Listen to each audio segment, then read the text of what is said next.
Hello everyone, welcome to Souvik film review and analysis. আমি সৌভিক, আর এই ভিডিওতে রিভিউ করব জি5-এর ওয়েব সিরিজ কাঁটায় কাঁটায়, যেটা পরিচালনা করেছেন জয়দীপ মুখার্জি, এবং এটা হচ্ছে নারায়ণ সান্যালের যে কাঁটায় কাঁটায় সিরিজ, বিখ্যাত সিরিজ, সেটার গল্প সোনার কাঁটা অবলম্বনে সিরিজটাকে নির্মাণ করা হয়েছে।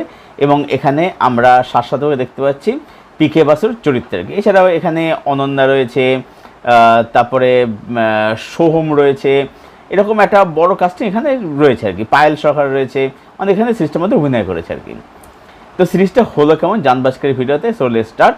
তবে রিভিউতে আসার আগে প্রত্যেককে আরও একবার মনে করে দেয়, সেটা হচ্ছে যে এই মুহূর্তে আরজিকর কাণ্ডে যা কিছু ঘটছে, যা প্রতিবাদ চলছে, সেগুলোকে আমি কুর্নিশ জানাচ্ছি। তবে প্রতিবাদ করা থামিয়ে গেলে চলবে না, প্রতিবাদ করে যেতে হবে যতক্ষণ দোষীদের কড়া দৃষ্টান্তমূলক শাস্তি হচ্ছে। এবার আসছি রিভিউতে। তো কাঁটায় কাঁটায় এই সিরিজটার মানে প্রতিক্রিয়া যদি আমাকে এক কথায় এক লাইনে বলতে বলা হয়, আমি বলবো যে এটা আমার দেখা একটা খুবই বিলো অ্যাভারেজ সিরিজ, বা এটাকে বিলো অ্যাভারেজ বললেও হয়তো অনেক কম বলা হবে। এই সিরিজটা আমার সত্যি বলতে খুবই বিচ্ছিরি লেগেছে আর কি। কেন সেটা এক এক করে বলছি। প্রথম কথা হচ্ছে যে নারায়ণ সান্যালের যে বিখ্যাত সিরিজ কাঁটায় কাঁটায়, যেটা কাইন্ড অফ আগাথা ক্রিস্টি থেকে ইন্সপিরেশন নিয়ে করা আর কি। এবার এই সিরিজে আর প্রত্যেক গল্প ব্যাপক লাগে, দারুণ লাগে। আমার রেডিও মিলান চ্যানেলে গল্পগুলোকে পাঠ করা হয়, দারুণ লাগে শুনতে, ব্যাপক লাগে। এবারে সিরিজটা থেকে আমার অনেক, সত্যি বলতে অনেক আশা এক্সপেকটেশন ছিল, কিন্তু কোনোটাই সেটা ফুলফিল হয় না। প্রথম কথা হচ্ছে যে গল্পটাকে বেস করা হয়েছে দার্জিলিংয়ে, ঠিক আছে, অসুবিধা নেই। এবার ব্যাপারটা যে লুক অ্যান্ড ফিল ভালো, ঠিক আছে, একটা ফগি অ্যাটমসফিয়ার, একটা হিল স্টেশন আর কি, যেটা অটোমেটিক্যালি একটা আধিপত্যিক একটা ভাইস, সেটা ঠিক আছে। বাট সেটাকে কি আদৌ পজিটিভ দিক বলা যায়? মানে স্ট্যান্ডার্ড দেখতে হলে ভালো, ঠিক আছে, ক্যামেরার কাজ এগুলো ভালো, সেগুলো ঠিক আছে। কিন্তু ব্যাপারটা হচ্ছে যে এই যে সব গল্পকে যে জোর করে নিয়ে এই যে দার্জিলিং, কখনো কালিম্পং, এই যে একটা হিল স্টেশনে বেস্ট করে যে একটা প্রবণতা, এটা কোথাও গিয়ে একটা হিট ফর্মুলা হয়ে যাচ্ছে না? কারণ সব গল্পই সব খুনিরাই কি মানে হিল স্টেশনে লুকিয়ে থাকে? এটা আমার কাছে একটু অবাক লাগলো আর কি। নেক্সট হচ্ছে যে এখানে কারোরই পারফরমেন্স আমার খুব ভালো আমার লাগে, not up to the mark. আপনার মনে হয় না একদমই আর কি, performance not up to the mark, কারোর কাছে ভালো না এখানে। আর শাশ্বতভাবে সত্যি কথা বলতে মানে পিকে বাসে সে মানতে সত্যি খুব কষ্ট হয়েছিল। মানে তাকে দেখার থেকে তার যে গেট আপ, তার যে দাড়ি, এটার দিকে এত চোখ দিয়েছিল, মানে মেকআপটা এত মেকি হয়ে গেছে না, এত ফেক লাগছিল দেখতে, যে মানে তাকে দেখার থেকে তার ওইখানেই চোখটা বেশি যাচ্ছে আর কি। এবং এখানে মানে কারোরই পারফরমেন্স আমার কাছে আমার মানে সেভাবে ভালো আমার লাগেনি, যে সেটা নিয়ে আলাদা করে কিছু বলবো সেটা মনে হয়নি। যেটা মেন সেটা হচ্ছে রাইটিং।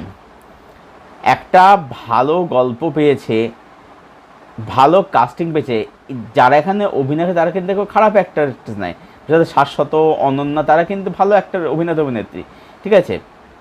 কিন্তু ব্যাপারটা হচ্ছে যে মীর রয়েছে এখানে, অনেকে বড় কাস্টিং রয়েছে এখানে আর কি, ভালো অভিনেত্রীর কাস্টিং পেয়েছে। সেই জায়গায় দাঁড়িয়েও যদি একটা সিরিজকে দান না করাতে পারে ভালো গল্পেও, তাহলে সেটা পুরোটাই ডিরেক্টরের ব্যর্থতা, এর বেশি আর কিছু বলা যায় না কি। মানে এই গল্পে যদি এই যদি আউটপুট হয়, তাহলে সত্যি হলে কিছু বলার নেই।